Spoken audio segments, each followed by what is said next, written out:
안녕하세요. 3분 뉴스 강수인 기자입니다. 지난 5월 6일이었죠. 이재용 삼성 부회장이 세 차례나 고개를 숙이면서 대국민 사과를 했는데요. 이 사과가 갑툭튀하게 나온 것이 아니라 이 삼성 준법감시위원회의 권고였기 때문이었습니다.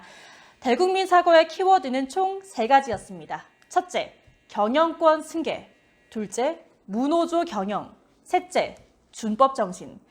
그런데 이 사과에 대해서 맹탕 사과, 즉 영혼이 없는 사과라는 비판이 나오고 있습니다. 삼성의 사과가 이번이 처음이 아닌데요. 이병철 회장, 이건희 회장, 이재용 부회장까지 여러 차례 사과했지만 당시의 위기를 잘 넘긴 경우가 많았습니다. 그런데 왜 이번 사과는 소울리스라고 영혼이 없다는 비판이 나오는 걸까요? 먼저는 재판에 염두둔 선처를 받기 위한 사과였기 때문입니다.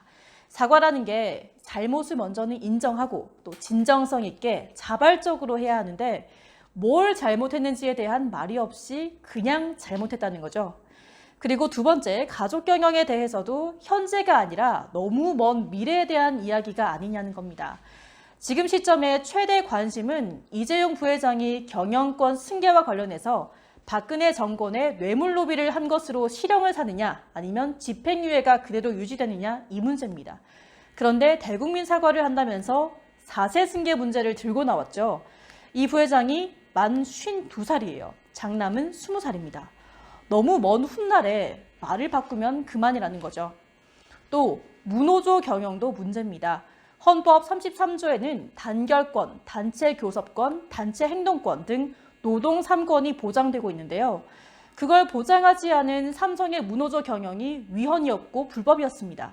새삼스럽게 노동 3권을 보장하겠다고 선언한 것이 대단한 일이지 또 그동안 그걸 무시해온 게 대단한 것일지 의문이 듭니다. 이에 대해서 국민들도 의견이 분분합니다. 먼저는 잘못을 인정하고 바로잡고 올바른 방향으로 대기업이 먼저 나아가야 편법이 통하던 사회도 조금씩 변화되지 않을까 생각한다. 또 이재용과 삼성을 분리해서 봐야 한다 이런 입장이 있고요. 또 한편에서는 왜 삼성만 가지고 이렇게 목을 조르냐. 우리나라에서 제일 큰 기업이고 또 거기에 수많은 직원들, 수많은 종업원들이 결국 우리 국민이니까 여기가 망하면 우리나라가 같이 망하는 거 아니냐 이런 의견도 있습니다. 이재용 부회장이 3번이나 고개를 숙여서 발표한 사과문. 앞으로 삼성이 어떻게 실천하느냐 그게 더 문제라는 얘기도 나옵니다. 스스로 준법 정신에 대해서 말한 것을 국민들은 직접 봤습니다. 대한민국의 대표 기업이라면 법을 제대로 지키면서 바로 가는 게 국민들에게 오히려 더 좋은 모습을 보여주는 게 아닐까 합니다. 지금까지 3분 뉴스 강수인 기자였습니다.